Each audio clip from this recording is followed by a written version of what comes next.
Hey, Stu, we were just getting on early while doing something else, so I'm going to turn off my video, turn off my sound. You will Okay. see us in a few minutes. Thanks for helping set this up. I appreciate it. Okay. I Happy do need to speak to you.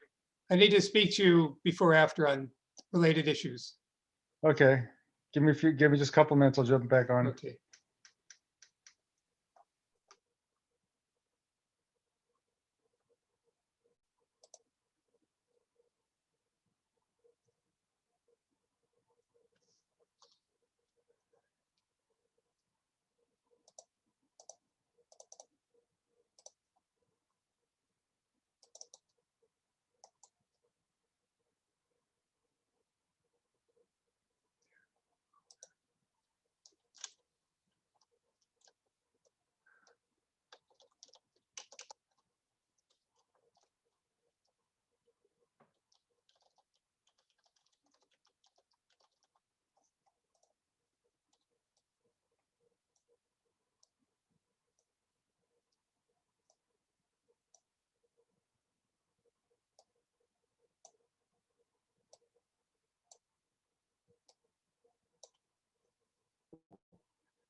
Shit. What's Kevin's phone number?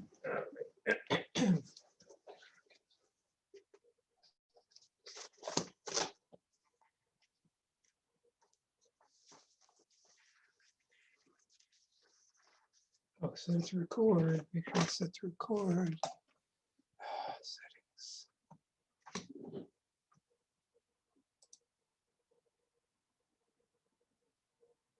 Okay, we are recording. Welcome everyone. Thank you so much to Kevin, many of you have heard me and others frame the question of climate change from a Judaic standpoint. This is the miniest of walkthroughs of why this is a Jewish issue, which Jerry in a moment will then speak to the Adat Shalom piece, and Kevin will weave all of that in because his incredible scientific and policy chops are in many ways deeply informed by the values that are resonant here as well. So this is the slimmest down version of the 8 faithful reasons why, as people of faith, specifically Jews, we need to make climate change a central priority. So super quick, number 1, universal. It affects all of us. Enough said. It's not only a Jewish question.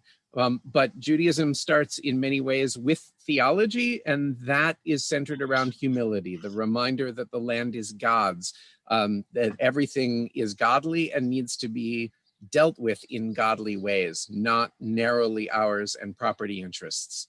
Third, the ethic of conservation, the famous law of Bal Tashchit, not wasting, that needs to be central in how we approach economy.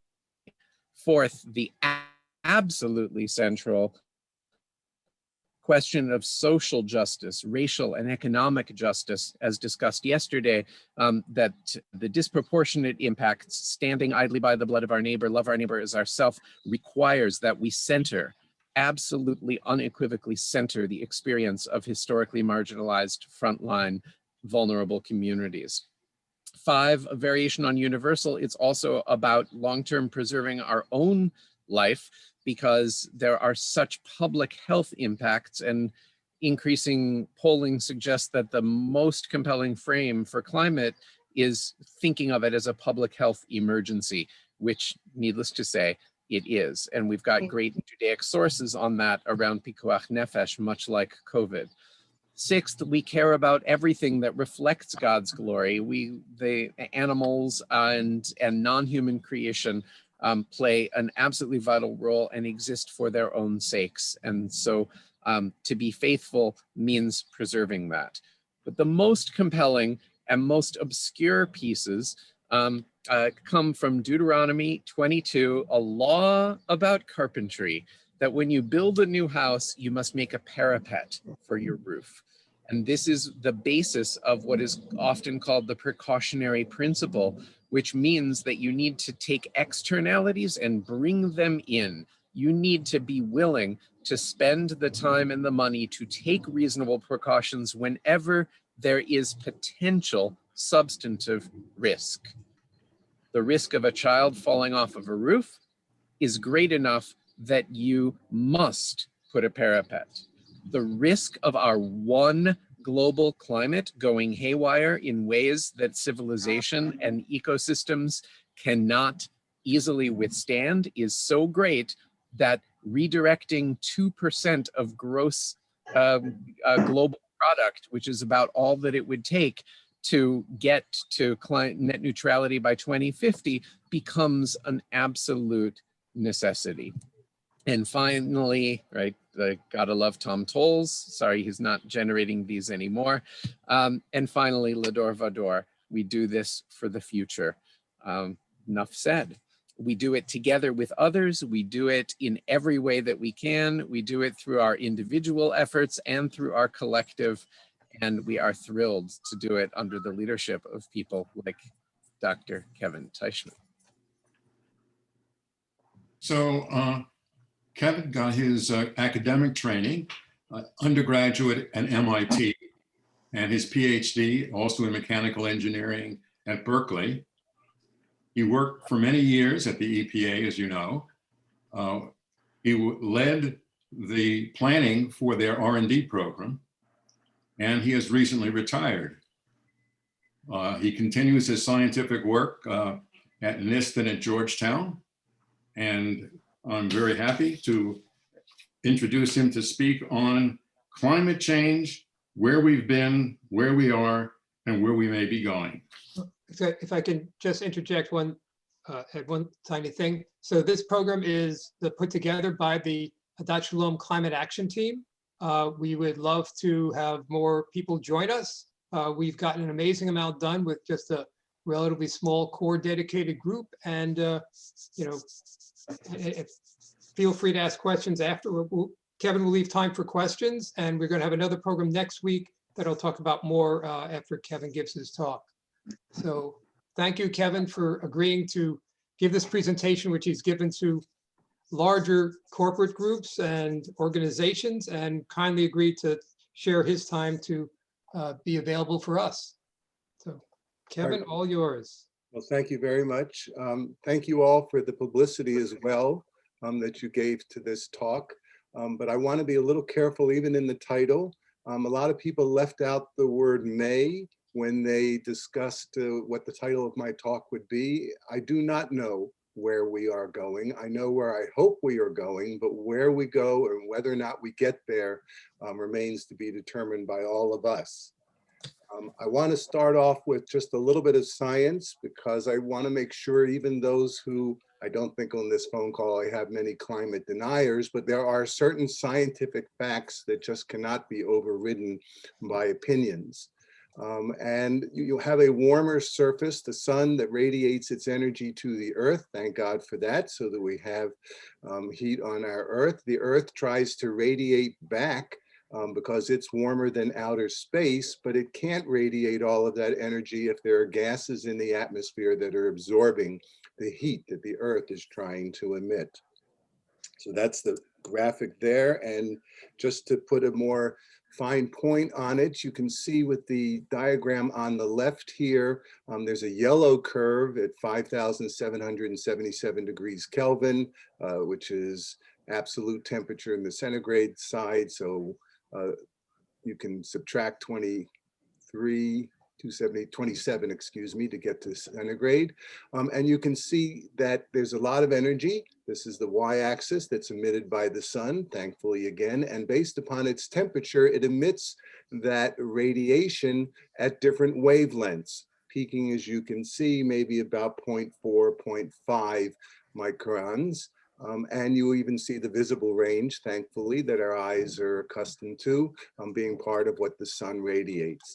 Now, the Earth at 300 degrees, which is the red curve here, is obviously colder. It gives off less heat. It only gives heat to colder bodies or the space as we know it. And in so doing, it gives off its radiation at different wavelengths. And you can see that's going to peak maybe about 9 or 10 microns. If you look at the property of different gases and how they absorb the energy of radiation, you can see that there are, in the range of the sun, not very many gases that are going to take much of the energy out that comes into us from the sun. We do have some protection from the stratosphere, but then you see the range where the Earth is trying to radiate back, there are gases that are absorbing the radiated energy: carbon dioxide, nitrous oxide, methane, and even water, H2O. And in fact, if you look at it, you'd say, wow, why isn't water a major greenhouse gas? And I will leave that for the question and answer period, but we will focus on carbon dioxide and methane in this particular talk. So that's the science. We know the Earth is warming. I think even the climate deniers at this point would have to say, well, maybe man isn't responsible. It's just part of a weather pattern. But I don't think that's true either.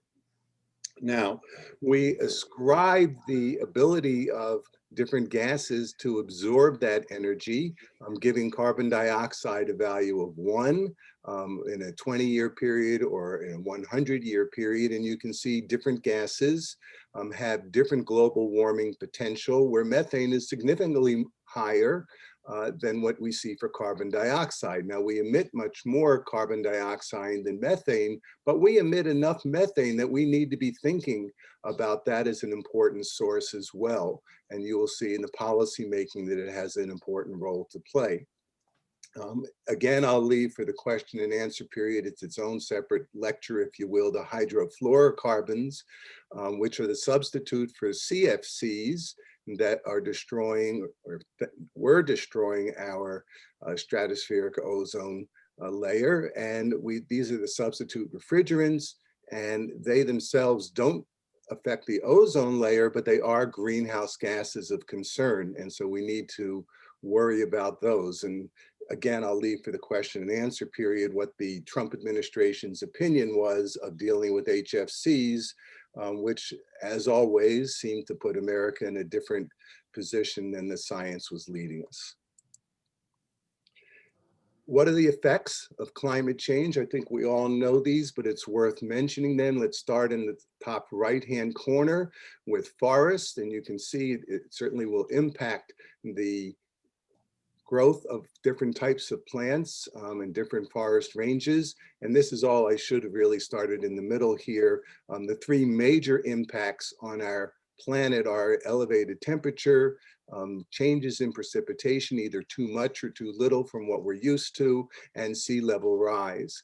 So in the forest situation, I draw your attention to the bottom entry, which is wildfires, and there definitely is a relationship between drought situations caused by climate change and the increase in wildfires that unfortunately in states like California have almost become year-round at this point. Coastal areas, we will talk a little bit later. You'll see a picture of a Pacific island at this point that no longer has its beaches because it's already seen sea level rise. So that's an important consideration. Agriculture, we know that climate change impacts how crops grow and what the yield is. In fact, a little bit of CO2 is good for crops, but after a while, the crops need a lot more than the CO2 that we are providing for them to grow properly, and we actually see decreased yields in their basic food elements due to climate change. Water resources is always a major issue with water supply and the quality and competition for water. Species in natural areas, we talked a little bit about this yesterday at synagogue with the loss of habitat and therefore the loss of species, the cryosphere, the portion which is already frozen, obviously diminishing glaciers, and you will hear a little bit later how in Russia the concern is the permafrost melting, and that being a source of CO2 and methane. And obviously health, where you can think of certainly increased disease, the hantavirus moving across our country, increased Lyme disease, for example, associated with climate change. But I can even show you cases where the geography, if you will, of the area outside of Wuhan, China has changed dramatically because of climate change in such a way that it is much more habitable and favorable for lots of bats to be proliferating. And as such, one could even make a case that COVID-19 has climate change in part behind it as a source. So lots of effects. Who are the players and why do we need to be concerned? Well, if you look on the far left of this diagram, you'll see cumulative CO2 emissions over the lifetime that we've got measurements. You can see the United States is the worst actor of all, with much more CO2 emissions than the rest of the world, although China is catching up and Europe is a significant contributor as well.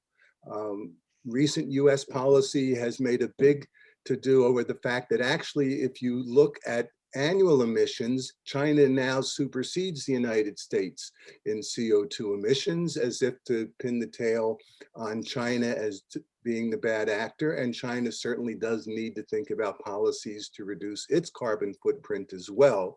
But if you go to the far right, you can actually see per capita CO2 emissions. And the US is among the leaders, along with Saudi Arabia, United Arab Emirates, Qatar, Kuwait. These are all countries that are very sparsely populated and have lots of fossil fuel sources. And I think when we get to the equity issue that again we talked about yesterday, you'll see that the United States has a major responsibility and maybe needs to do more than others, because on a per capita basis, we're still exceeding the world in terms of tons of CO2 emitted per person. It wasn't listed, so I looked up for you that Israel is at 7.6, just in case you were interested in our second country of greatest interest, perhaps. So looking at the United States and how carbon dioxide emissions have changed over time, you can see that just recently, and this actually was mentioned yesterday, that transportation is now in the United States the largest source of CO2 emissions, but it only recently has taken over from the electric power industry, as the electric power industry has moved predominantly from coal to natural gas. There are also industrial emissions that ought to be considered, and things within our own homes or commercial buildings. And one of the things I work on at NIST is a net zero residence home that looks like any other home in the Gaithersburg area, except for the fact that it actually collects more energy over the course of the year than it actually requires. So yes, it does require heating. In the winter time, it uses it will use groundwater heat pumps to be very efficient in the future in that regard, but at the moment it uses air to air heat pumps. But nonetheless, it collects so much energy in the summer and is tightly built to begin with that over the course of the year it uses less energy than it actually generates and can put back into the grid. Here's a quiz for all of you. Who is the gentleman in the upper left-hand corner? If you don't know who that is, I will tell you that's Anthony Kennedy. And he was the swing vote in the endangerment decision. So let's walk you through a little bit of the climate change milestones we've had over time. Mind you, climate change is not a new phenomenon. Scientists knew this was going on back in the 1850s. And it just took us a while to really understand how important and how threatening it was to our planet overall. In fact, in 2003, EPA decided that it didn't have the authority under the Clean Air Act to regulate carbon dioxide. This was the George W. Bush administration. And in 2007, it went before the Supreme Court in Massachusetts versus EPA and what's referred to in the endangerment decision. And I remember Dina Kruger appropriately getting an aliyah in our congregation for her efforts to make the endangerment decision go in the direction we all wanted it to. Anthony Kennedy, who was appointed by President Reagan and therefore is not known as being a very liberal judge on the Supreme Court, was the deciding vote. He was very much in favor of states having the ability to do what they want to do. And that's why the people who were bringing forth the case to the Supreme Court made it a state issue. Massachusetts versus EPA was indeed an intentional approach to knowing the decision might be made by Justice Kennedy and wanting to play on his interest in states' rights. In 2007 to 2015, therefore, EPA had, by the Supreme Court, been given the ability to regulate carbon dioxide emissions, other greenhouse gases as well. And in 2015, we announced the Clean Power Plan final rule that had customized goals for each state of what they could do to reduce their carbon pollution. The woman in the center on the left is Gina McCarthy, who, when she signs this, is actually the administrator of EPA. She was prior to that the assistant administrator for air and radiation at EPA, so she knew a lot about the Clean Air Act and the Clean Power Plan, and she is now one of the advisors in the White House on the climate issue. And I know Gina very well. I consider her a friend, and I can tell you, because I know of her New England accent, she is wicked smart, okay, and a wonderful woman. Then on the 22nd of April, that date is intentional, the Paris Agreement was open for signature, and John Kerry signed on behalf of the United States, intentionally with his granddaughter on his lap, to make a statement that he was doing it for future generations. Unfortunately, I think you all know that the executive branch of our government can go ahead and negotiate, maybe even sign a treaty, but the ratification of the treaty has to be done by the congressional branch of our government. And as such, it was clear that it would have to be done by executive order by the executive branch for us to join the Paris Agreement, because Congress at that time, being very heavily Republican, was not going to ratify the Paris Agreement. From my perspective, and now I can state my opinions more freely than when I was an EPA employee, something happened in November of 2016 that affected everything in our lives. President Trump was elected, and one of the first things he said he would do is he was going to get out of the Paris Agreement and undo the Clean Power Plan that the prior administration had just put in.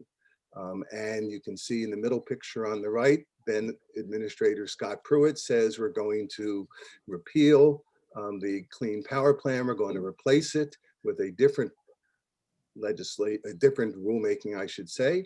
And at the same time, the scientific community within the federal government, the US Global Climate Change Research Programs, now you're talking about people, Stuart and NOAA, people at DOE, people at EPA, these are government researchers, issued a report, their fourth national climate assessment, and it said that the Earth is warming at an alarming rate, and it's due to human activity. So the government scientists were still holding on to what the scientific information was when the policymakers were wanting to get out of the Paris Agreement and to undo the Clean Power Plan. 2017 comes along, and believe it or not, with the ratification by Syria and Nicaragua, the United States is the only country that is not committed to the Paris Agreement. Not very proud of that, to be honest. CO2 emissions increased. Now, there had been a decrease in the period prior to 2017, but unfortunately, things began to increase again in 2017. 2018, EPA proposes an affordable clean energy rulemaking, which is its substitute for the Clean Power Plan.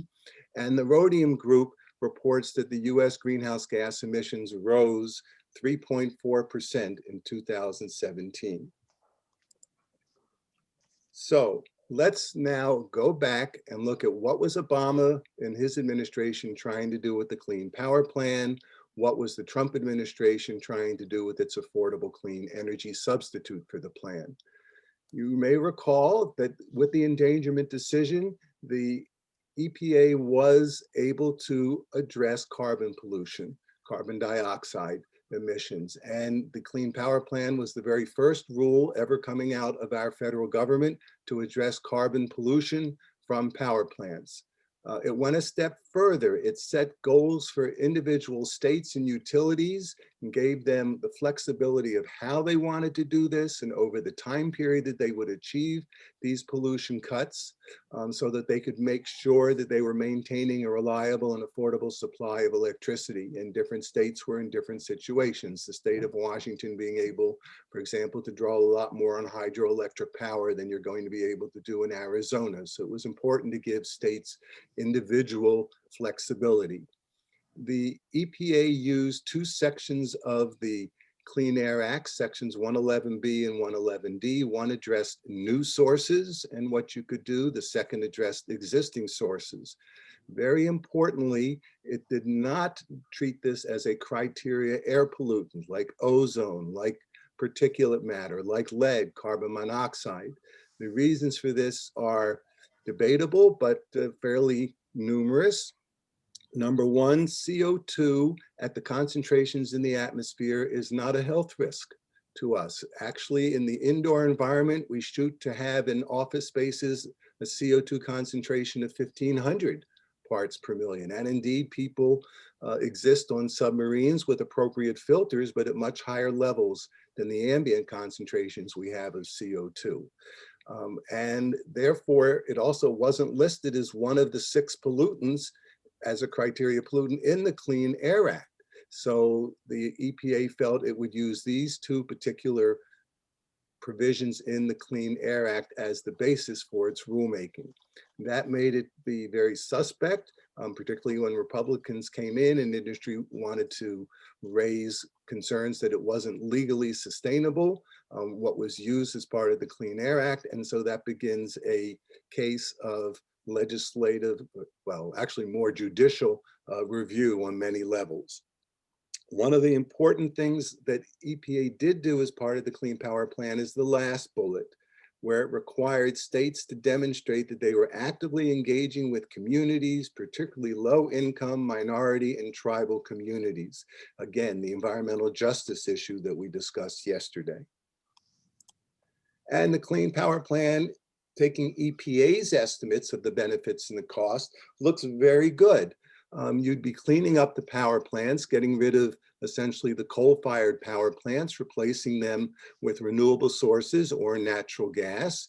In so doing, there'd be a lot of carbon dioxide that would be removed from the atmosphere to the tune of anywhere to 150 million cars being taken off of the road, or 65 million homes not emitting the CO2 that they would be emitting in normal situations. The cost benefits looked excellent.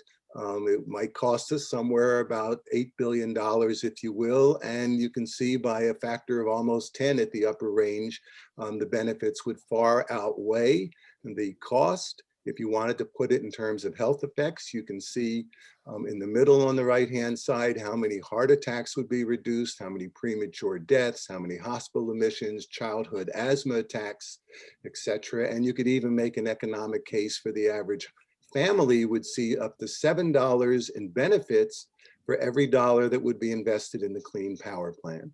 So this was the intention of the Obama administration. And it was not necessarily met with the greatest respect by the groups that you can see here. You can see as part of this Wall Street Journal political cartoon. Instead, when Trump came in, he finalized a rule referred to as the Affordable Clean Energy Rule, the ACE rule that replaced the Clean Power Plan. It identified for states candidate technologies they could use to figure out what the best way was to reduce the emissions at their coal-fired power plants. It did not allow them to go beyond the thinking of the power plants, which the Clean Power Plan did, to trade off perhaps transportation sources with industrial emissions, with power plant emissions. That beyond the fence line was something that the Affordable Clean Energy Rule undid from the Clean Power Plan. And compared to a no Clean Power Plan scenario, which indeed is the way the administration and the Republican Congress felt since the Clean Power Plan had not gone into effect, it would reduce carbon dioxide by 13 to 20 million tons, resulting in $1.6 billion in monetized domestic climate benefits. Now, this was also met by a fair number of critics, as one would expect, because it didn't actually tell any state that they had to reduce their CO2 level. There was just no actual number, as before you had a tailored number for each state that respected their individuality. There was no requirement to reduce CO2 with the Affordable Clean Energy Rule. And in fact, where one had assumed with the Clean Power Plan 415 megatons would be reduced, the ACE rule actually would only do the 13 to 20. You lose out on 95% of the emission reductions that the Clean Power Plan was going to achieve. You could also convert that into additional premature deaths and exacerbated asthma and school days. So the critics were very much against the Affordable Clean Energy Rule. That's the glass, certainly the negative side, if you will. On the positive side, not for the rule, but where we were as a country, even without the Clean Power Plan ever having gone into effect, the US electricity sector had already attained the Clean Power Plan goal of reducing its greenhouse gas emissions 32% from the 2005 levels by 2030. How? Because 62% of the reduction we had already achieved came from electricity now being produced from renewables and energy savings. And by the way, I am always asked, what is my favorite source of energy? And my favorite source of energy is energy conservation. It is the cleanest form of energy that we know. Everything else has some potential trade-off to consider, some certainly better than others, obviously. But energy savings is a critical, important source that people frequently forget. And 38% of that reduction came from coal power plants being replaced by natural gas. Nobody in the United States was building any new coal-fired power plants at that point, and you will see that becomes an important point later. So you now go to the courts, and the District Court of the District of Columbia, the Court of Appeals, I should say, which is probably the most powerful court in the United States other than the US Supreme Court, is now debating the Affordable Clean Energy Rule and the Clean Power Plan. This is back in October of 2020. The Trump administration comes forward and says, well, by the Clean Air Act, you can only go after those sources that are power plants and nothing else. And when you went beyond the fence line and said EPA could begin to trade off hydroelectric power, renewable sources, automobile emissions, whatever, that went beyond what the Clean Air Act allowed. And that was the argument put forward. There were 3 judges that listened to this. The first 2 were Obama appointees, and they basically asked the EPA, they said, look, what would prevent a state, since you didn't require them to reduce any CO2 emissions, to simply submit plans that their aging coal-fired fleet could not adopt any of the retrofit technologies that EPA recommended? And there really was no answer from the agency to that particular question. And not surprisingly, Judge Walker, the 3rd judge on the DC Circuit Court of Appeals, who was a Trump appointee, asked for, well, what about the major questions doctrine? This is a legal doctrine that holds the court should not defer to agency interpretations involving matters of significant political and economic consequence. And not to get too far down in the weeds, there's something referred to as Chevron deference, a Supreme Court decision in 1984 that said when Congress is ambiguous with how it writes its legislation, then you should defer to the agency to interpret that legislation. And now you see Judge Walker going the next step. Well, maybe you shouldn't even defer to agency interpretations when it's a matter of significant political and economic consequence. I spend the time to go over this with you because the major questions doctrine, should we see things go to the Supreme Court, will probably be one of the legal arguments put forward that might be attractive to a conservatively minded Supreme Court. So now January 19th, 2021, we're talking about the days before the inauguration, okay, of President Biden. The Trump administration confirms that it's not going to scuttle the Obama era carbon regulations for new power plants. Why not?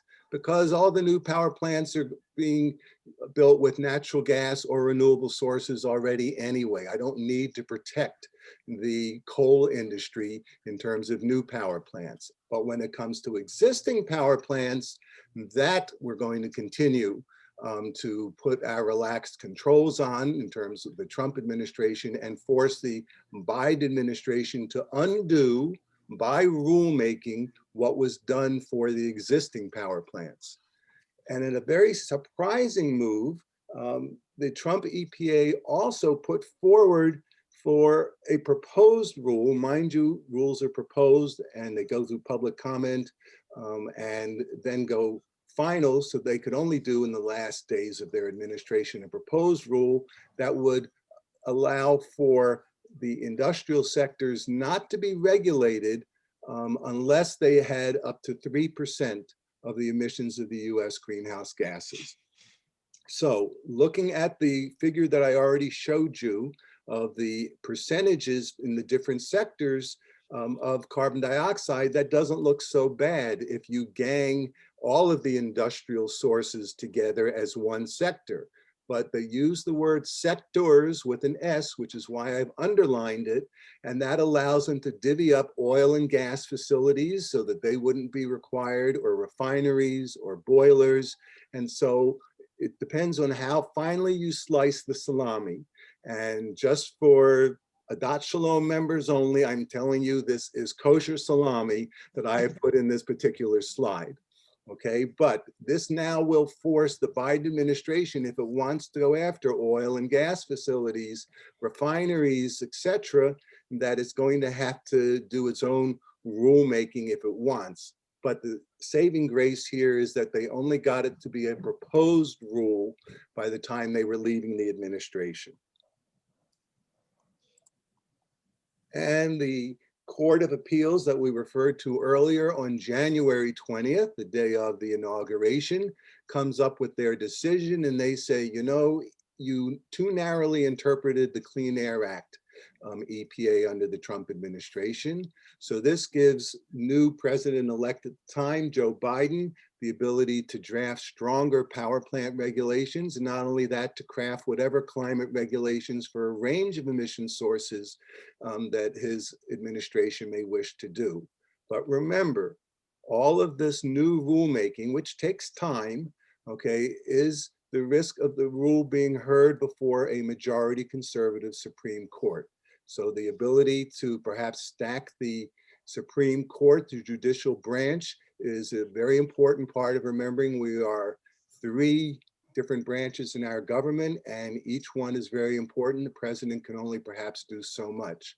Also, with a new rulemaking, it will take time for the new rules to be written and to go out for proposal, public comment, and for the agency to read all of those comments and put out its final rulemaking. That could easily take longer than 2 years on such important rulemakings. And we have a midterm election coming up in 2 years. So just stating the obvious. Now, that's what was happening in the United States. Let's take a quick look as to what was happening in the rest of the world. Okay, here's Russia. And it turns out that Russia decides to join the Paris Agreement. Remember, it was the United States, Nicaragua, and Syria who hadn't signed on to the Paris Agreement. Why are the Russians doing so? Well, in President Trump's mind, it was very, very expensive agreement, and the United States was going to lose jobs. The Russian industry, looking at the back end of the first bullet, they go to Putin and they say, you know, if we don't get onto this climate accord with the rest of the world, we're going to lose our global competitiveness. We're going to lose jobs in Russia. Our products won't be saleable to the rest of the world. So because of that, Russia signs on to the Paris Agreement. And by the way, as I mentioned earlier, Russia has a very important concern with the thawing of its permafrost that comprises 65% of the country's landmass, because as that now begins to warm, it's going to be a major pathway for carbon dioxide and methane. And remember, methane is more powerful than carbon dioxide on a per ton basis. So that's Russia. Now let's talk about China. China comes out in the middle of September of last year with a plan of what it's going to do, and it's going to reach an ability to stop releasing all carbon emissions by the year 2060.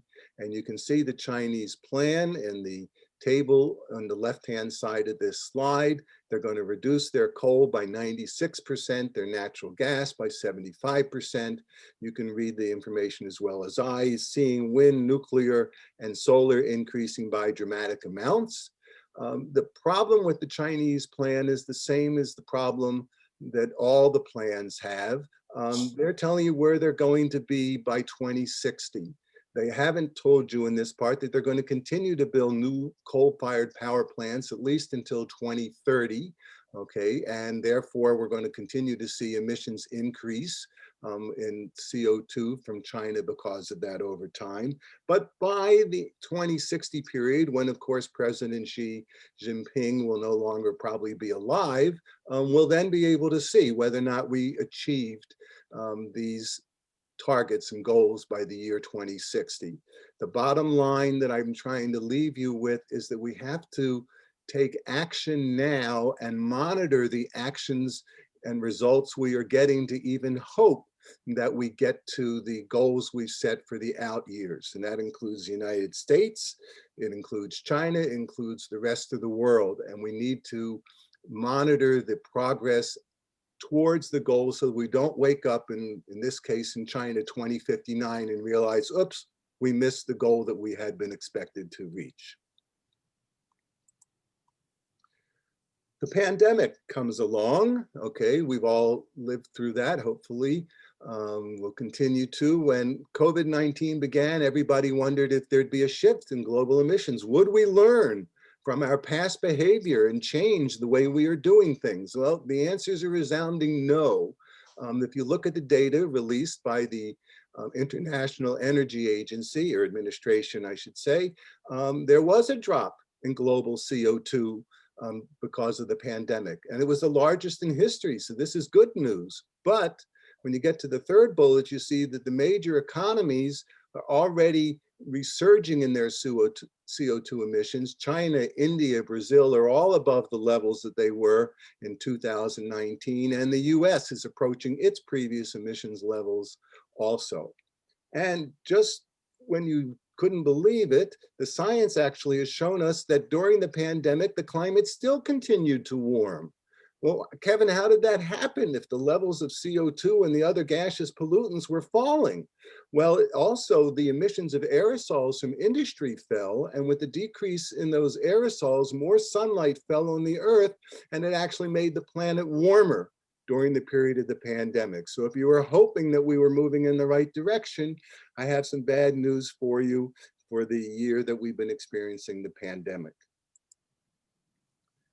What does it mean in terms of people? Let's get to the environmental equity issue or environmental justice issue that we talked about yesterday.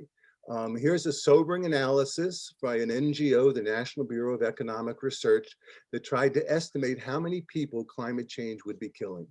And you can see their method of doing so in the second bullet with all the models that they put in place to calculate the global impacts. If the planet warming emissions continue unabated for 80 years, higher temperatures are going to cause 73 additional deaths per every 100,000 people, okay? A very high number that's almost double the rate of deaths we're currently seeing from COVID-19. And the most important bullet that I feel on this slide is while the impact around the world, it will be felt in the wealthy countries, people will pay for climate change with money. In the poor countries, people will be paying for climate change with their lives. So the bottom left is a picture of the Central Pacific island of Kiribati and the way it looks today, okay? And the population has either moved to different islands at this point. Homes have been put up on stilts as a temporary measure. They've moved to the higher elevations on their particular island. And you can imagine the amount of CO2 that this island country was emitting was negligible in comparison to the rest of the world, but they're the ones most impacted by it, exactly the environmental justice issues we were talking about. I'm very proud of the slide in the middle. This is what my office was doing to work on clean stoves, clean burning stoves around the world. And in fact, our laboratories were the ones who came up with how could we test all of these stoves to see which ones were the most efficient, which was the best way to provide the fuel. Because out of the 8 billion or so people on the earth today, 2.8 billion are still burning their cow dung, plastic, wood that they have to collect, which is also contributing to deforesting and habitat fragmentation. That's the way that they do their cooking today. And in fact, many of those, primarily women, are there with a baby strapped to them that they are responsible for, who with them is experiencing these very emissions. And we're talking about this part of air quality being millions of deaths a year associated with just poor cook stoves. And I think it's a responsibility of all of us to help provide these more efficient cook stoves throughout the world to improve their quality of life.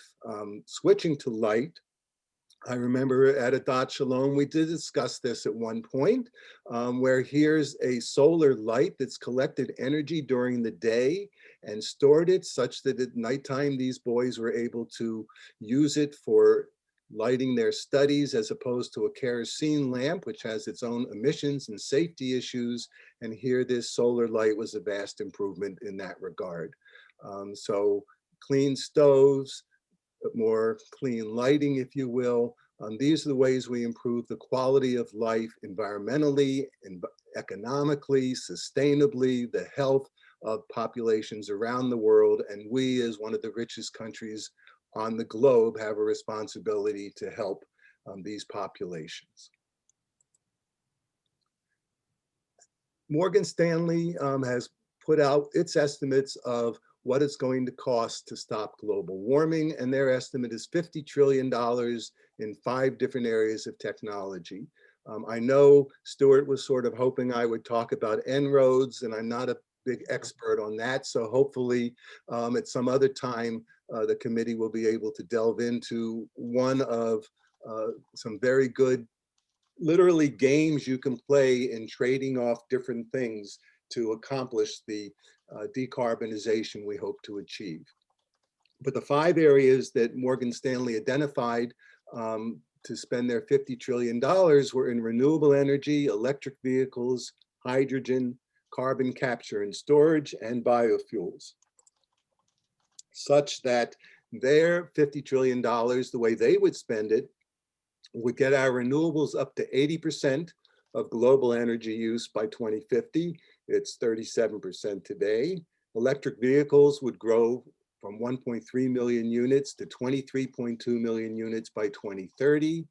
We'd be doing a lot more with hydrogen and construction of storage, transportation, and distribution systems for hydrogen. That's a whole nother lecture between green hydrogen, blue hydrogen, turquoise hydrogen, pink hydrogen. But nonetheless, hydrogen as a potential fuel source is something we look at, because when you burn it, you get water. And that's obviously something that's a lot better, more beneficial to us if you understand why that absorption curve is not important for water, as I alluded to earlier. 4% of global transportation would be provided by biofuels and carbon capture. They are not stating that all fossil fuel burning will have ceased by their time of 2050, but at least we'd be capturing and storing that carbon dioxide, and they give you the amount that would need to be done to replace new coal-fired generation capacity that's currently under construction. So that's one group's thinking. I was asked to talk a little about carbon policy making between cap and trade versus the carbon tax. For Republicans who don't like the word tax, we replace the word fee. So it's a carbon fee instead of a carbon tax.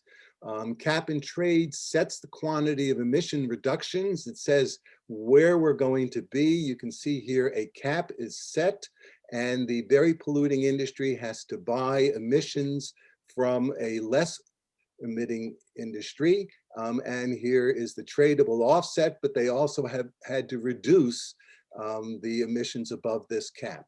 We know what our target is, we just don't know what the price is going to be as the different industries trade off their CO2 emissions. This has worked very well, by the way, for acid rain, which is why for sulfur dioxide, we have such cap and trade systems in place. Now, the counter to that is something referred to as a carbon tax or fee. In this particular case, you pay for the amount of carbon dioxide that you emit. If you're a low emitting organization, you pay less than the group that is a high emitting organization. The problem with this is we really don't know if we're going to achieve the goals we want to achieve, because maybe the industries are going to say, we're willing to pay that tax and pass the costs along to our consumers. So let's go ahead and do that. And we won't actually achieve the CO2 reductions we need to as a planet. The cap and trade works well when you have large industrial sources, as you can imagine. All the trade, at least, is among a finite number of entities, as opposed to the carbon tax or fee might be better for transportation sources, because who's going to keep track of all of the trades? You might as well just have a tax on how much CO2 different vehicles emit. The good news is both policies reduce emissions by encouraging people coming up with lower cost emission reductions. They encourage investors and entrepreneurs to develop new low carbon technologies, and they generate government revenue that can be used in productive ways. Some of this is dividends back to consumers, okay? And so people feel there'll be a net benefit to Americans by having these policies in place. Some of the resources can go to reducing the deficit in other areas, to further research and development. So you will see a lot of discussion now going on what should the policy be in the United States. So the World Bank Group in June of 2019 said, well, what are the carbon pricing initiatives that are going on around the world? And there was a total of 57 that were either national or subnational jurisdictions that had some form of either cap and trade or carbon tax involved. It was equivalent to doing something about 20% of the global greenhouse gas emissions, something, but not enough, obviously. And the range of prices for what a ton of carbon dioxide range from $1, that's what the Trump administration valued carbon as being, up to 127 tons of carbon dioxide equivalent. And that would raise, therefore, in these 57 government entities, $44 billion. Not very much in comparison to what we need to spend to get to our goals. Very quickly, you've probably also heard about a border tax. Europe is certainly considering this. They were talking about coming out with this in June, although the US has tried to see if they could postpone Europe from doing so until December of this year. It's where the countries in Europe are all trying to be low CO2 emitters. And if you're going to introduce a product into Europe and your policy in your country is not as protective of CO2 emissions, then you're going to have to pay a tax to bring it into Europe. This is something that there would be an exemption for the least developed countries who aren't as far along as others. And there would be a credit for countries that do follow the carbon intensity, if you will, of the European Union. If it sounds like a crazy idea, the Biden administration has already floated this idea for people to deliberate and think about as of March of this year. So border taxes will be something that we'll probably be talking about over this year. The cost of carbon I showed you ranged during the Trump administration. It was down as low as $1 per ton. There's a phenomenon referred to as the social cost of carbon. It's the measure of the long-term damage done by a ton of carbon dioxide equivalent emissions in any given year.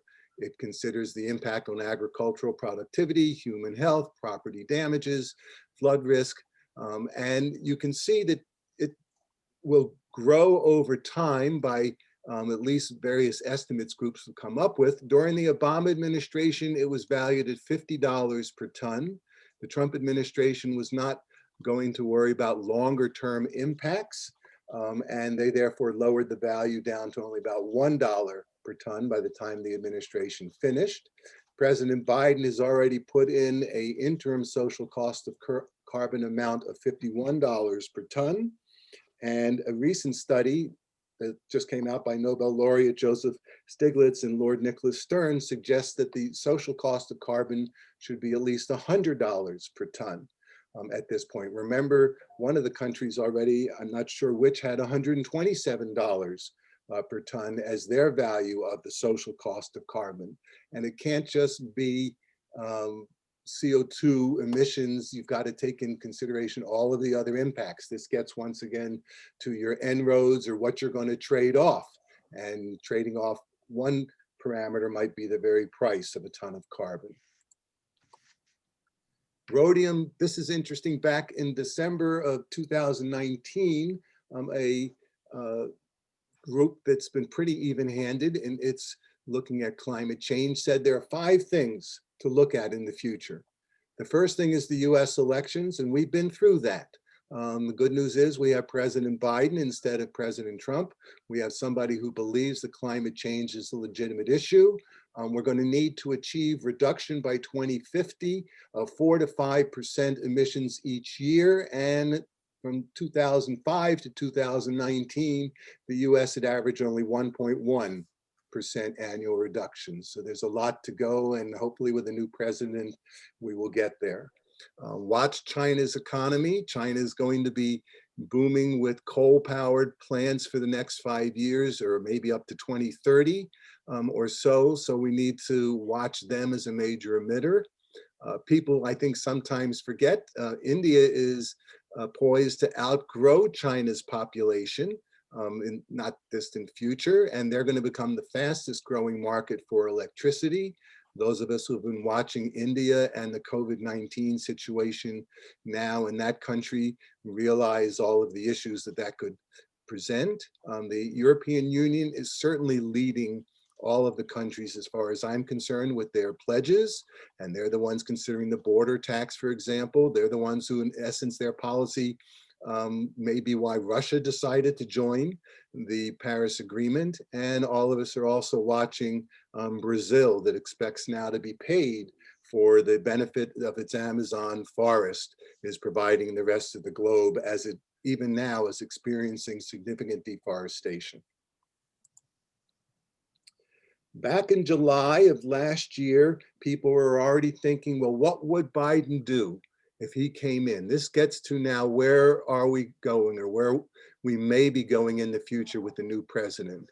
And I had to put this in the context of where we were with the Clean Power Plan under Obama, where we went to with the Affordable Clean Energy Rule under Trump. Well, what's the new administration going to do? The departing Trump EPA did finalize rules. Remember, rules take a long time to promulgate. And they did do so for the power plant, the Affordable Clean Energy Rule. They rolled back the vehicle fuel economy, CAFE standards, if you will, with the safe and fuel efficient car rule. And they relaxed the oil and gas development rulemaking going after methane, which again is a very potent greenhouse gas.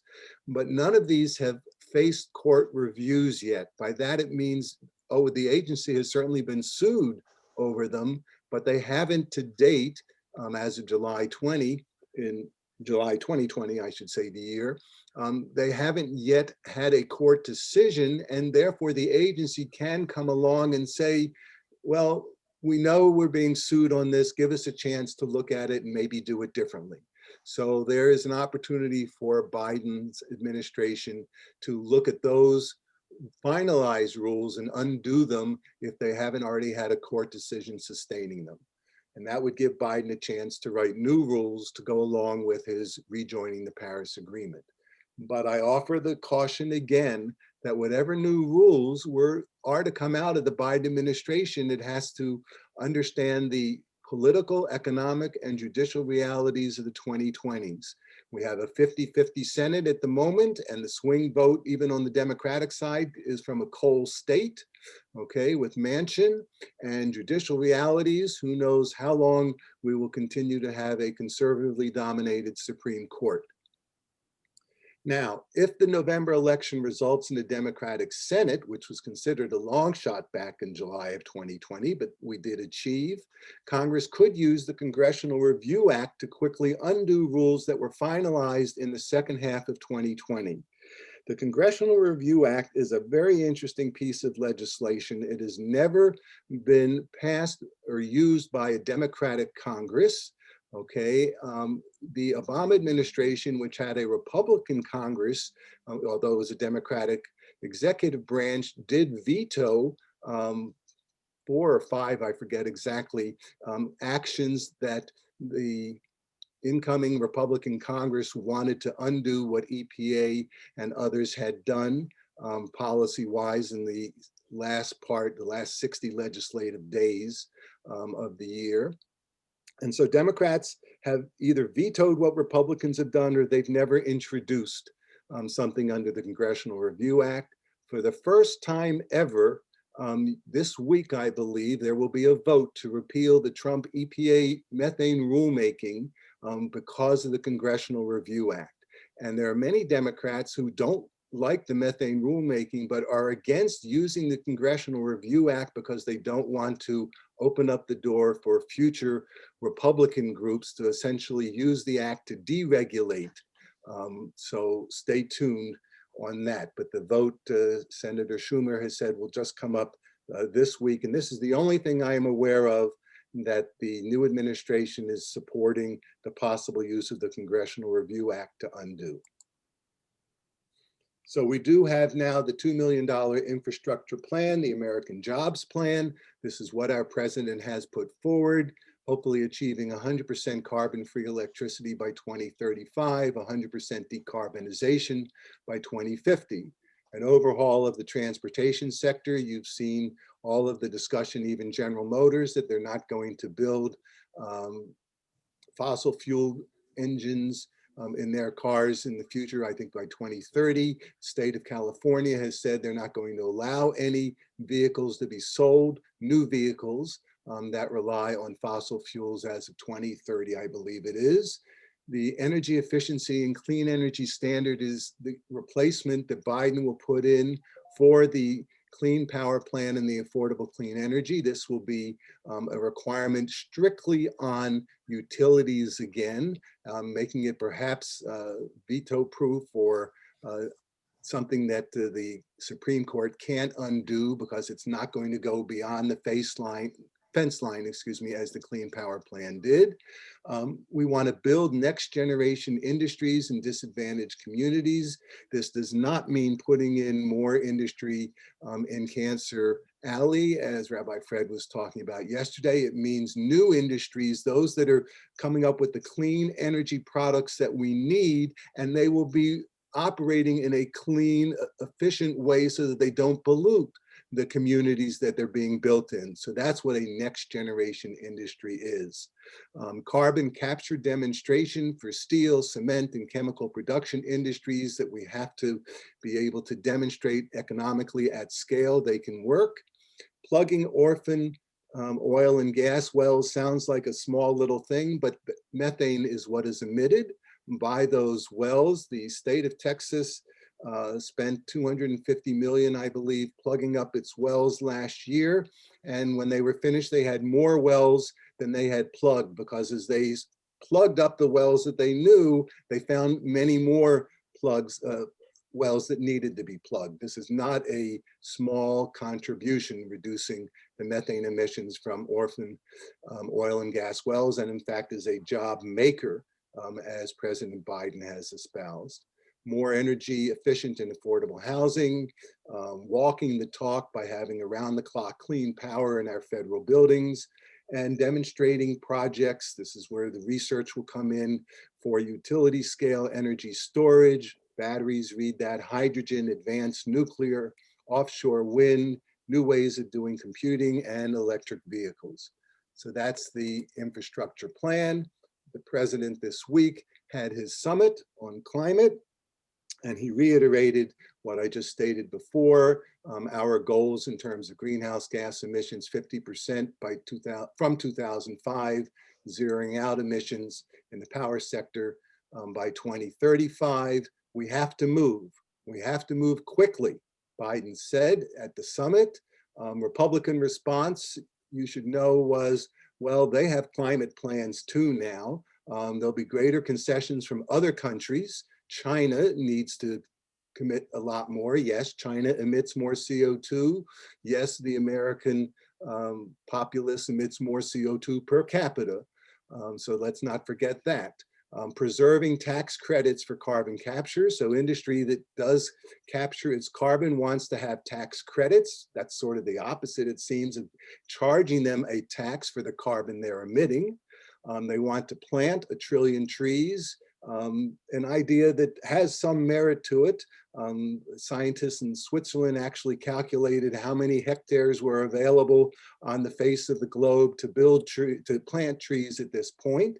And planting 1 trillion trees was actually something the Trump administration was in favor of. But the Republican position always maintains a US economy that will be centered on fossil fuels. So that's what the debate is in our country.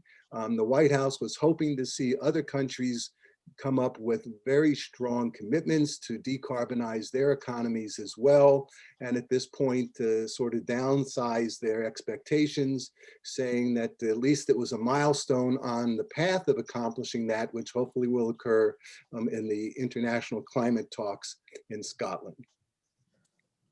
So while the world is talking and debating, here's what's going on. A new United Nations report said that the average global temperature could rise 1.5 degrees within 5 years. Indeed, they did see a reduction due to the pandemic, but they expect the emissions to rebound once the global economy gets going again. And bottom line bullet, if we go at the current pace we are, the temperature in 2100 will be 3.4 degrees centigrade higher than the pre-industrial period, well above the 1.5 degrees centigrade we were hoping to achieve. Couple final slides. At the Leaders Summit on Climate this week, the International Energy Agency Executive Director, Faith Birol, quoted, and I'm quoting him here, "It is clear that the level of commitment to fight climate change has never been higher. This is excellent news. But I'll be blunt. Commitments alone are not enough. We need real change in the real world. Right now, the data do not match the rhetoric, and the gap is getting wider and wider."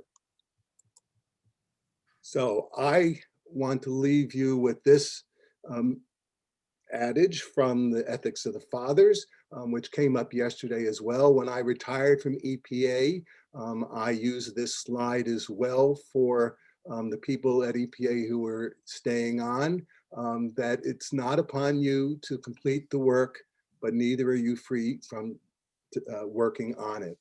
free to desist from it. It's a very major, large issue. None of us can solve this alone. All of us can do our little part. You certainly need to think globally about what's going on, and you need to continue to act, as I know your committee does locally, to make changes as appropriate. Lo alecha hamlacha ligmor v'lo ata v'en lehibatel mimena. Neither are you allowed to desist from doing the work. And I hope I've given you some thoughts, and if there are any questions, I'm open to them. Thank you so much, Kevin. This has been, wow, lots to think about, wonderful information and insights. And there are lots of questions in chat, and I'll summarize them. And people can continue to put questions into chat. So one is, how much time do we really have? I mean, do we really have until 2060, like China acts like, before we have to drastically reduce greenhouse gas emissions? Or do we need to do it much sooner? Otherwise, it's so baked in that the next generation's doomed. We need to do it sooner. I am worried that, in fact, the next 10 years, and this is what I think President Biden was trying to say, we need to move now, we need to move quickly. The next 10 years are perhaps more critical than the years 2050 to 2060, because if we don't do things now, we don't go after the emissions of CO2 and methane and other greenhouse gases, it will be baked in, to use your term. CO2 is in the atmosphere already at high levels that are causing problems, and to continue to emit is something we cannot allow time to take over. So people asked about, and it's certainly been a very popular notion, that we could use natural gas to make the transition. But as you mentioned, natural gas is throughout its route in its exploration, extraction, transmission, storage. There are leakages all over the place, and that it's a very potent greenhouse gas. So what's EPA and your take on the role, if any, for natural gas during this transition? It's always a $64,000 question, a good one, and I'll give you both sides of this coin, if you will. If you're going to burn coal and you can replace it with natural gas, replace it. Because not only do you emit a lot less CO2, but you're not going to have all of the horrible health effects that are associated with burning coal to begin with, particulate matter being the largest source of death from air pollution across the world. That said, will we, if we use natural gas as a bridge fuel, discourage the use of renewable energy sources, okay, instead? And so is it just allowing us to continue to emit CO2 in a better way than doing coal, but nonetheless really not achieving the decarbonization we need to achieve our goals? There is also, by the way, a break-even point of the leakage of methane. So first of all, when you see these stacks and people burning excess natural gas at the refineries or where oil and gas is being extracted, that's actually, believe it or not, a relatively good thing. And I'll explain the relatively in a minute, because if they were to emit that methane directly to the atmosphere instead of burning it so that it was CO2, it would be much more potent as a greenhouse gas. That said, why, if you're selling gas and that's your product, do you want to see it go up and being burned? Don't you want to collect all of that natural gas and sell it? Because that's what your business is, of selling natural gas. If the natural gas pipelines and the operations leak more than, I think it's 3%, then you actually are gaining no benefit over coal combustion. You get benefit on the health side, yes, but in terms of the greenhouse gas benefit, 3% is the break-even point. Estimates are that we're probably at about 1.5% to 2%, so there is a net benefit greenhouse gas-wise to natural gas over coal. But if you begin to see things leak over time, you will no longer receive that benefit. And that's what the Trump administration was doing when it was rolling back the methane rulemaking. It was allowing the industry to not test for leakage at the same rate that the the Obama administration would be requiring. So my preference is to go ahead and switch to renewables as quickly as we can, because we're finding, and here's a really perverse comment I'll make for you. In Texas, for example, in the Permian Basin, which is the largest oil and gas basin we have in the country, gas perhaps larger in the Marcellus Shale in Pennsylvania, but certainly oil in the Permian Basin, they are using solar power to provide the necessary electricity for them to extract the oil and gas in the Permian Basin, because it's cheaper. It would be cheaper for them to provide the electricity from solar panels than to build a new natural gas fueled power plant. So the bottom line here is solar is already competitive. So why not use as much as we can and not rely on fossil fuels? So there's a criticism that Biden's plan can't be, that even if it passed, it can't do what it says it can do because of the difficulty of storing, of the intermittency of renewable energy, and that renewable energy production, extraction in itself is, often uses, and electric cars will use a lot of rare earth materials, which are toxic and potentially some greenhouse gas emissions as well. Yes. So what's your take on that? Let's see, there's two parts to that. I happen to agree with the concern on the rare earth materials. We need to use these materials very strategically. By the way, people may not realize, but we send our electronic products frequently over to parts of Southeast Asia, where people in very unhealthy situations take them apart, unsolder things so they can get at these rare earth materials and resell them. But it's essentially the modern day sweatshop as far as I'm concerned. So we need to conserve these materials as much as we can. And so yes, China is no dummy. China has certainly done its best to collect as much of the existing rare earth supplies that there are. And we need to judiciously use what we have. And part of Biden's plan is to do more in the rare earth side as well. On the intermittent side, yes, I cannot state that the sun will always shine and the wind will always blow. Mashiva ruach marid hagashem. Okay, but that aside, I think battery storage will be a way of helping that particular situation in the future. And I think a certain amount of fossil fuel, preferably natural gas, not coal, or certainly nuclear energy, can help meet that particular demand when the renewable sources are not available. So there's some writing here about concrete and highways. So, saying that I know I've seen studies that I know from Montgomery County, and I'm wondering, it's presumed some version of this for the country, and your take on it, that if we keep building more highways, we're sunk. We can't reduce greenhouse gas emissions in the transportation sector if we keep building more highways, that we should stop that immediately. And both because it encourages more traffic, and because all the concrete used in building the highways, including in Biden's plan, emits so much greenhouse gases. Post about concrete driveways.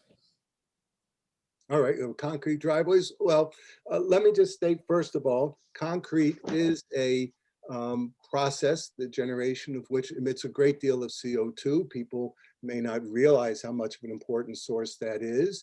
And that's why you see the Biden program saying we need to do demonstration projects to come up with ways of creating cement in much less carbon emitting fashions. However, let me give you an example of Madrid, Spain, I believe it is, that has an inner circle, if you will, of town where you're not allowed to have an automobile unless you're a resident in that inner circle. And they have good transportation within that inner circle, mass public transportation, okay? And as such, they therefore have been able to handle that concern in their inner city, and people are finding they want to live in the inner city anyway. So we are not seeing that type of sprawl that we have in our country. If we allow our country to continue to sprawl and we don't provide enough appropriate public transportation electrification of not only cars, but of buses, we will indeed have problems with people just moving further out, as we've seen in Texas and Houston and Dallas, just moving further as opposed to coming to the inner part of the city. We need to make our inner cities more attractive. We need to provide public transportation. We need to limit the amount of transportation that does go into the cities. New York, I think you have already major tolls to go drive into New York City. Paris bans certain vehicles during the day, 8 a.m. to 8 p.m. You're going to start seeing these as ways we have to address transportation issues. Cement is a part of it, but there are lots of policies to consider. So one person asked, and I know it's been on, I heard this quite a bit, what's the impact of the pandemic, positive and negative, both now, but even more significant, what, lasting impacts? For example, will it cause more sprawl? How's that, is it offset by telework? What's your thoughts on that? I don't know. I can tell you all of us were hoping that the world would learn from the pandemic, that this would be a test case to say, if we don't deal with this right, we're going to have bigger problems when climate change hits us, and we haven't done enough. And yet we've seen the world go back in its emissions post the pandemic to where it was before. I think it was a wake-up call, and I hope we wake up and do a lot better than we seem to in the immediate short term. So this may be outside your zone, but maybe if you have heard about it. So Lyme disease and other diseases that didn't exist in this country, but now are becoming quite big. Are they in fact getting more prevalent, or are they just moving to different areas with climate change? I believe they're getting more prevalent. Okay, there are wider areas, warmer temperatures. Yes, they are shifting across our planet more, but I think, what's the way I can say it? I think Rachel Carson said it the best. Okay, and that is the world changes, nature accommodates, but what man is doing is trying to force nature to change faster than nature would on its own. And we are disturbing the balance that nature self-corrects itself over time. And climate change is an impact. So if people want to unmute themselves, I don't know if you have any more time, Kevin, and I don't know if at some point my Zoom reservation will run out, but it's available right now. So if people want to unmute and ask a question, see if I can get a big view here. Kevin, it's Matt Wald. What do you think of the idea of injecting reflective material into the stratosphere? Geoengineering. Yeah. I am not a big fan of geoengineering because I don't believe the solution to pollution is more pollution. Okay. I am aware the National Academy has recently come out and said that we should at least study this. This is Plan B or Plan C if all of the appropriate policy making doesn't work, that we ought to be taking on. Because once we start seeding the atmosphere, we're going to constantly have to keep seeding it over and over just to maintain the situation we have. No, the solution to pollution in this case is prevention. It's emission reduction, and it is not using one form of pollution to mask another. But we have to have a plan B, but boy, that's a scary plan B I hope we never have to get to. Does EPA, I mean, I assume you're in contact with EPA. So I would think the carbon fee and dividend proposal, which has been out in Congress for a few years, would be attractive to people at EPA. So I'm surprised that I haven't heard, don't hear more from them, because the legislation that's been introduced in many states, including Maryland, but also the national level, says that you would take in carbon fees, you would give the money back to people in an equal proportion, which means it actually benefits in terms of the socioeconomic, because poor people would benefit the most. And that the fee would increase over time if targets aren't met. And from my understanding of when I've looked at the economics of it, is that that's seen as being way more effective than the carbon credits, and that oil industry is now supporting that. They think it's a safer, it's a business model that they could work with versus carbon credits that they consider more dangerous to their that they could actually put them out of business. I remain to be seen as to what this current administration does. I can tell you that that type of thinking is definitely under serious consideration.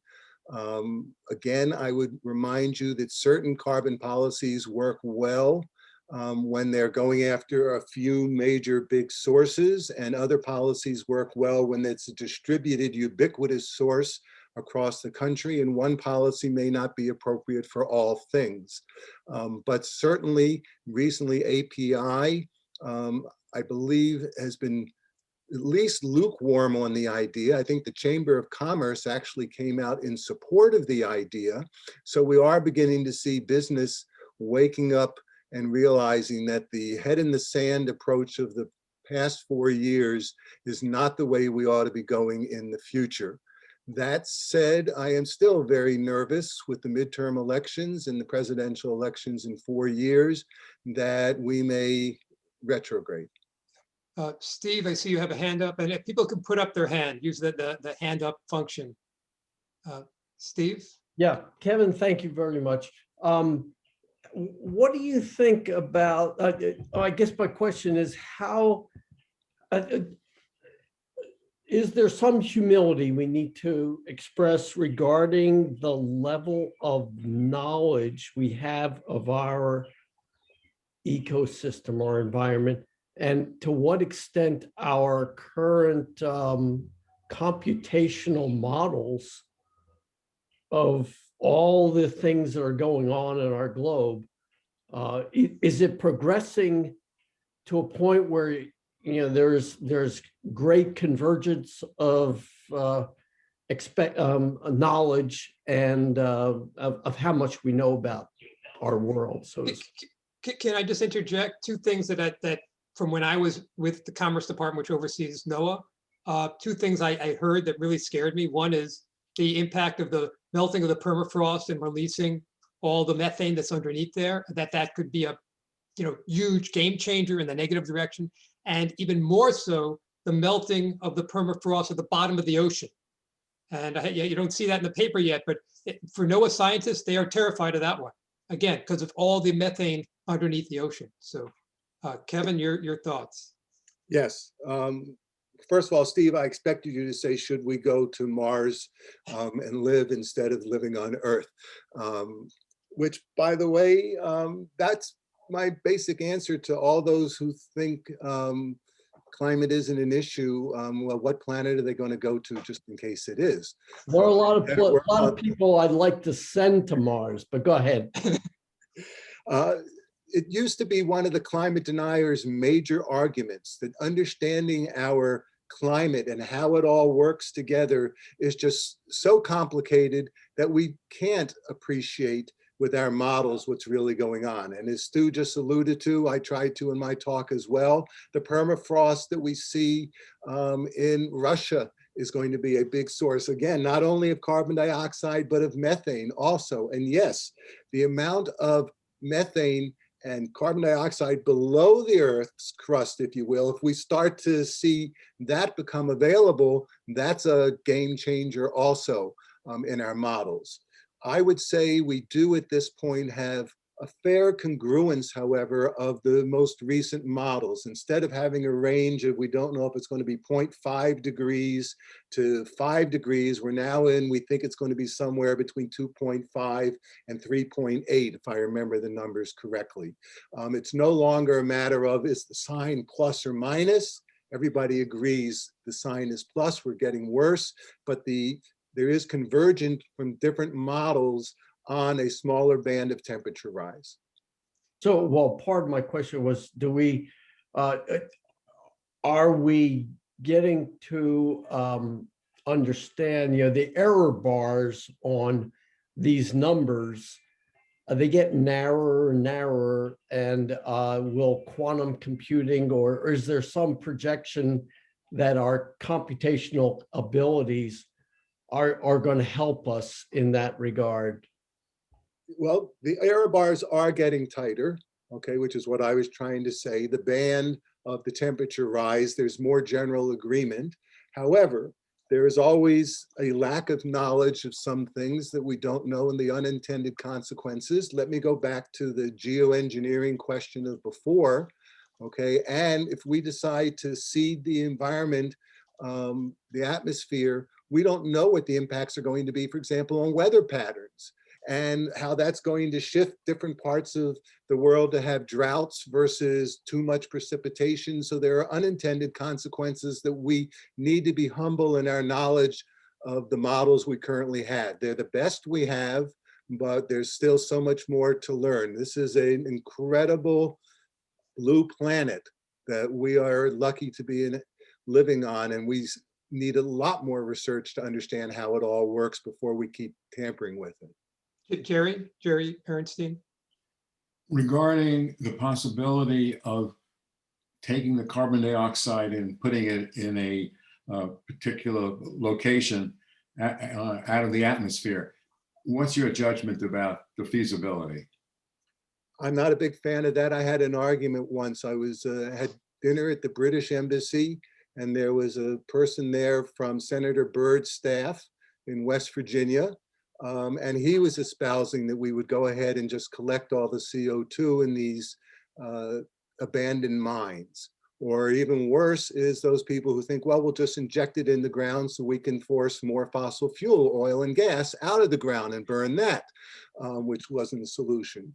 My sense is, if you're going to put it in the ground and you think it's going to be captured for a long time, it may not be in your generation or my generation that it leaks, but at some point there's going to be some kind of unintended accident and it's going to get out. And I don't think anything is foolproof other than energy conservation and doing what we can to reduce CO2 emissions now so that we don't use underground mines as a solution.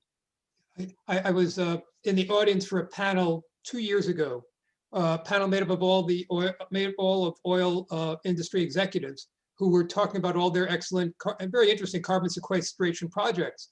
And what struck me was that they were being paid by the past administration, and probably even now, to sequester carbon, which is a very diffuse gas, to get it out of the atmosphere. Very hard, very low concentration.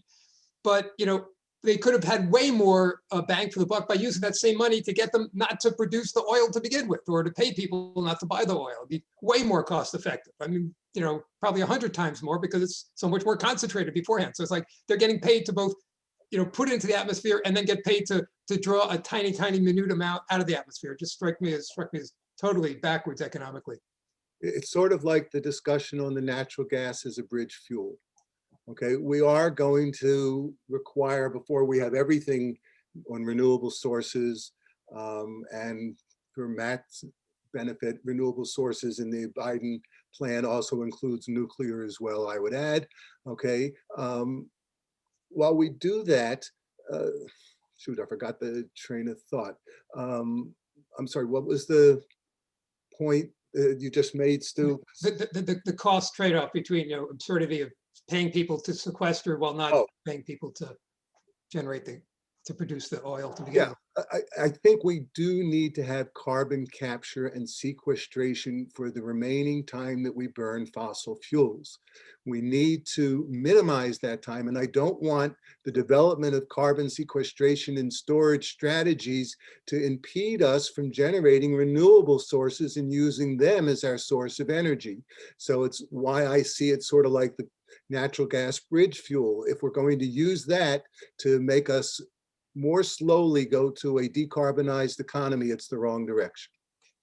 Ralph, very evil until we get there. Ralph and Kevin, how much time do you have? I mean, I know we've gone way over time, so I don't know what your schedule. A little bit longer. Okay. I always like to listen to Ralph. He's the not shalom jokester. Okay. We had a little discussion in the chat about the secondary effects that climate change may have on population. So people, stories in California, people moving away from the coast. People could be moving up to more temperate, or more toward, and it's a health equity issue because there are some that can move and some that can't. So it's also a very much a health. How do you even start to model that? Is that a natural process that always happens? And I appreciate, the comments that Dave gave about the need for infrastructure is also being a sloppy way to start migration. So, Yeah, let's see if I hope I'm answering your question here. It seems to me it's not a natural thing that we are watching the sea level rise at faster rates than it naturally occurs. So we are forcing migration of populations away from the shores. And that is an unfair thing to require people. Now, people put homes up on stilts if they want as a way to deal with that. But I do think over time, it's our responsibility to understand that humans are being impacted not just by health, but socially as well, by changing the quality of their life, forcing them to live in locations they may not wish to. And forced migration, as I showed with the Kiribati example, is already going on in places that really aren't the source of the climate change problem that they're having to deal with. They get stuck with the effects of somebody else's benefit. So yes, forced migration. I thought you were going to ask me, was it going to impact population growth? People will start having more or less babies. I'm not too sure where that fits into the climate change equation, other than some people feel they don't want to have babies now because look at the world they're bringing the children into and the problems they're inheriting from us. That's the most direct impact I'm aware of. But forced migration is a serious issue associated with climate change, yes. By the way, it's not just Kiribati, which is, you're right. 1,000 miles away. Eastern Shore is expected to lose, I think it's about 100,000 acres by 2050, and many of that is lost before 2050. You look at the maps, it's interesting. It's not the stuff at the farthest shore, it's the inner shore, because I guess they don't have any natural sand dunes there. So it's the inner part of Ocean City. It's Assateague, it's Chincoteague, but it's also the inner part of Rehoboth Bay. Those places, most of those places are all going underwater by 2040, if not 2050. Lots of people there. I see Neil's hand. I like what you said before about scientists having some humility. The uncertain, I want to pick up on Steve's point earlier. I'm concerned about the uncertainties and how they pile up, as opposed to the appearance of certainty among the scientists about what the results are. And I think that appearance of certainty will hurt the credibility of this venture. I don't doubt that we've got the directions right, but it's just this how we speak of these items with such apparent certainty of what our conclusions are. And the other part I want to make is the human nature. We hear, in terms of our evaluation of risk, let me talk about the nuclear business as a what I'm trying to put out. We would look at a nuclear plant disaster or something and talk about probabilities of something going wrong, 1 in a million.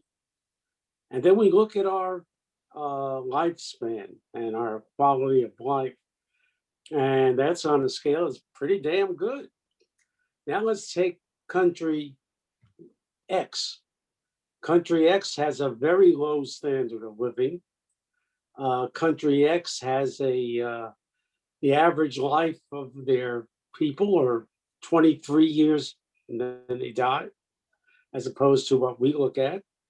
And the president of country X says, I want to build a nuclear power plant. Yeah, I know we don't have the technology or the base to be able to run it at the same level of confidence that you in the West have. But my people are dying before they reach the age of 27. I'm willing to take the risk of running a nuclear power plant with an accident probability of 1 in 1,000. But I can do that because I know if I put that power plant in, I'm going to raise the life expectancy of my people. So the question on a risk benefit ratio is not absolute. And it's Oh, you're frozen. Neil, you froze after you said it's not absolute.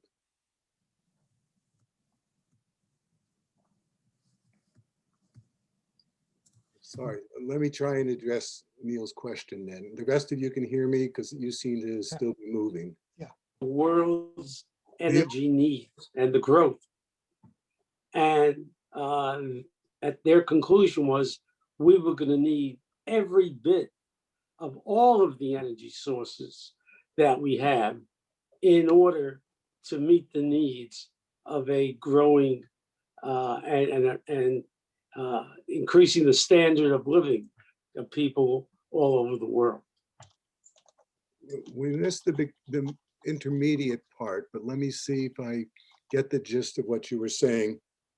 First of all, any scientist who has the hubris to say that he understands everything that's going on with climate change, and for that matter, probably any scientific issues, is misrepresenting the quality of science. The whole idea of doing scientific work is to constantly test our existing knowledge and to see where it falls short and doesn't match reality, and we need to continue to improve it.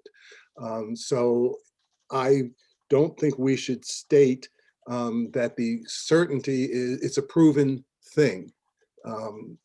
That said, your comment was also correct that the general consensus, in fact, is that we are consolidating and getting smaller uncertainty around what we think the impacts are going to be. And my counter from a policy perception is, if you want to bank on it not happening and not taking any action versus it could happen and maybe is already happening, I go in the latter camp as to what I would do policy-wise to protect this planet. Now, in terms of risks, there's a lot that goes into risk as to who is reaping the benefit and who is reaping the risk. Can be very important things. One of the things I worked on in my career was environmental tobacco smoke. Somebody else's smoking was impacting your health.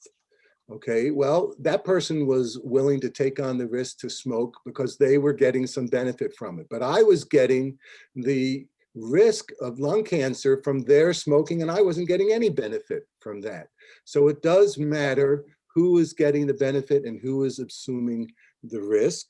And it also matters its magnitude. At EPA, we have a 1 in a million is what we consider an acceptable cancer risk.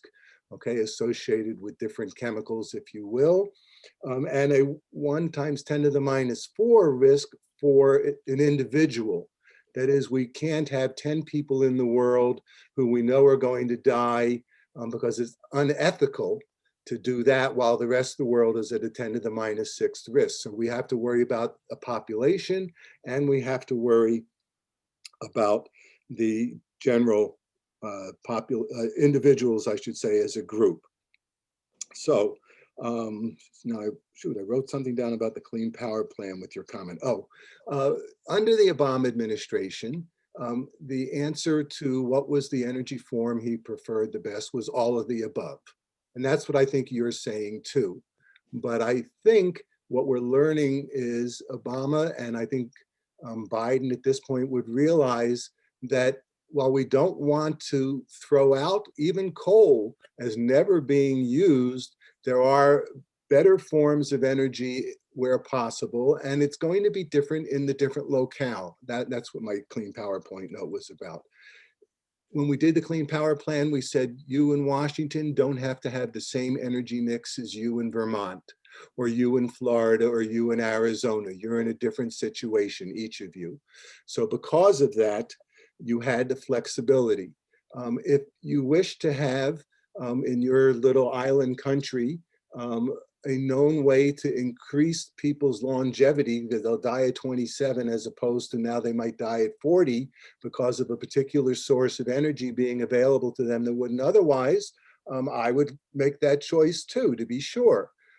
But I also don't want to go into, and I'm sorry, this is going to sound like rambling, the Nestle baby formula situation, where we in America would not allow American people, American women of childbearing age and who are breastfeeding, to use the Nestle's formula milk, but we did allow it to be exported to other countries, even if it might help those other countries.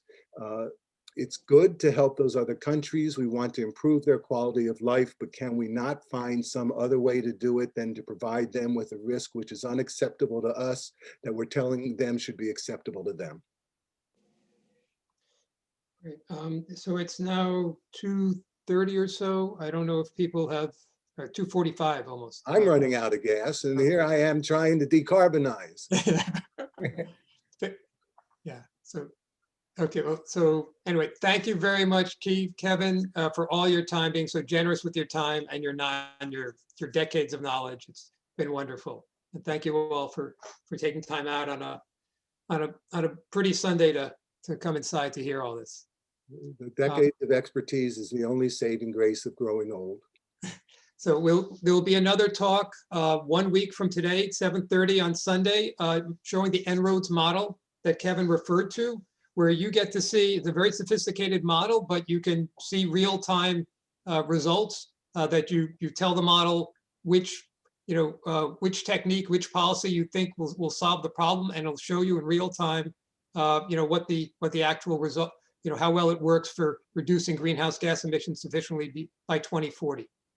And it's has a lot of surprises in it. It's not a simple answer, and it's not an obvious answer. Some of the feedback is not at all what you'd expect. So I encourage you to come hear how the model works and try out your best theories on what the solution is to reducing climate greenhouse gas emissions as soon as possible. Anyway, look forward to seeing many of you next week and probably on Shabbat. So be well, everybody, and thank you all for coming. Bye-bye.